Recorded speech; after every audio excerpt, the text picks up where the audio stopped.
Boards के exam नज़दीक आ रहे हैं और आपकी टेंशन बढ़ती जा रही है। आप ये सोच रहे होंगे कि अब हम तैयारी कैसे करें? तो बेटा, आज की ये वीडियो आप लोगों के लिए काफ़ी हेल्पफुल होने वाली है। आज मैं आपको हिंदी में सूरदास जी द्वारा रचित पद के बारे में कुछ बताने वाली हूँ। तो वीडियो को ध्यान से देखिएगा, समझने की कोशिश कीजिएगा। इसमें संदर्भ किस तरह से लिखना है, किस तरह से पैराग्राफ की व्याख्या करनी है, इसके बारे में मैं आपको डिटेल से बताने वाली हूँ। तो वीडियो को लास्ट तक ज़रूर देखिएगा। चलिए स्टार्ट करते हैं।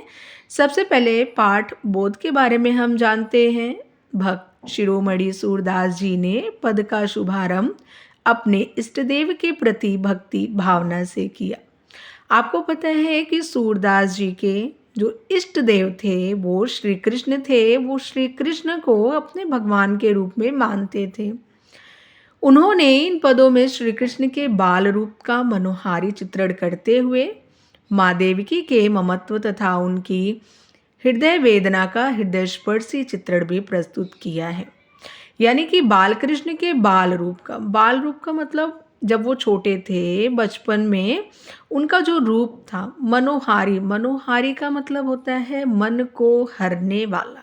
ठीक है, चित्रण करते हुए उनकी माँ देवकी का भी वर्णन इस पद में किया है। तो चलिए वीडियो को स्टार्ट करते हैं। हमारा पहला पैराग्राफ है जो कि कई बार एग्जाम में पूछे गए हैं बोर्ड के, तो ध्यान से देखिएगा वीडियो। चरण कमल बंदो हरि राई।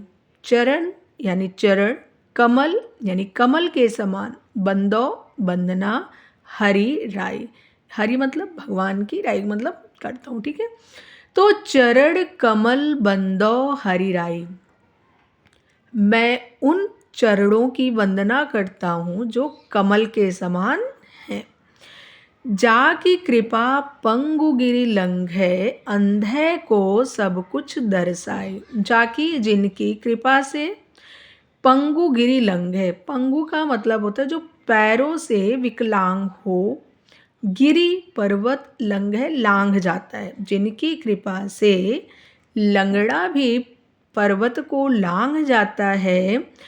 अंधे को सब कुछ दर्शाई। अंधे यानी अंधे को सब कुछ दर्शाई का मतलब दिखाई देने लगता है। यानी जिनकी कृपा से लंगड़ा पर्वतों को लांघ जाता है और जिनकी कृपा से अंधे को सब कुछ दिखाई देने लगता है।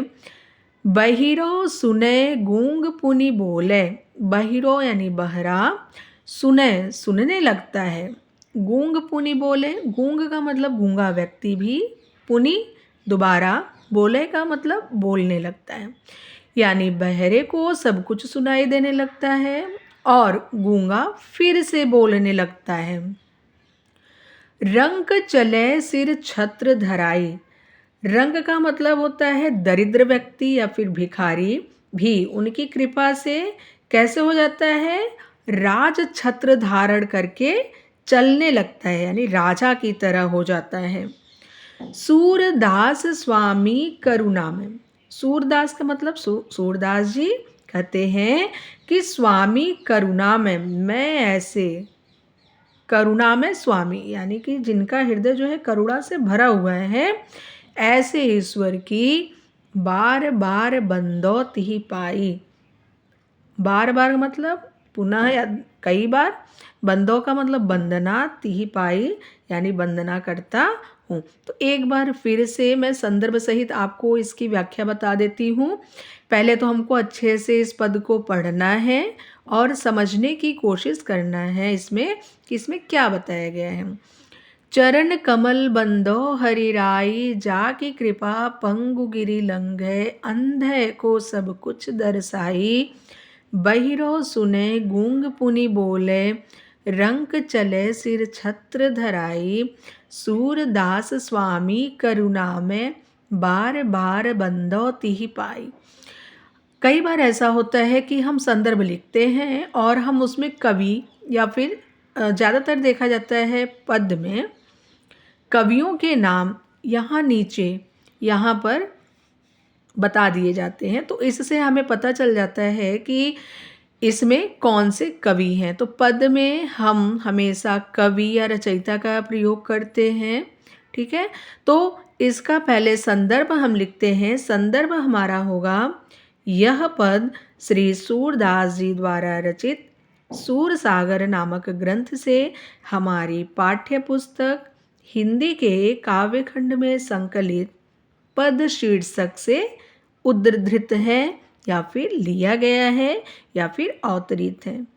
और इसमें अगर हम प्रसंग चाहें तो अपने तरीके से लिख सकते हैं कि इस पद में भक्त कवि सूरदास जी ने श्री कृष्ण की महिमा का वर्णन करते हुए उनके चरणों की वंदना की है।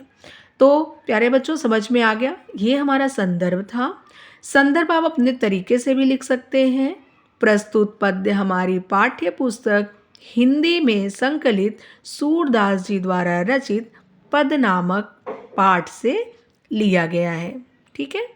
और प्रसंग भी आप अपने तरीके से लिख सकते हैं कि इस पद्य में सूरदास जी ने श्री कृष्ण जी की बाल लीला का वर्णन मनोहारी रूप से किया है, ठीक है?